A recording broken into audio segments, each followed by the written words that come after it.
This is the second part of my cleaning of my plants.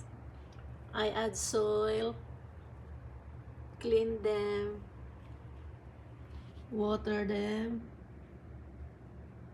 and remove the dry leaves.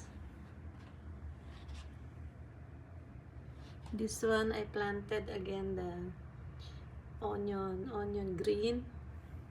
This is I planted the onion green. This is sweet potato tops. So I water them well. This one is my moringa. It does not have leaves yet. I hope this will not die. And this one, I fix all my plants, water them all.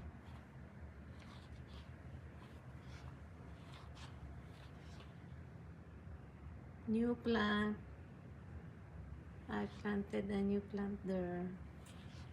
These are the old plant. So my plants are good now, clean and fertilize and add soil. I hope the green onion will grow. This one is green onion also. The aloe vera is growing good.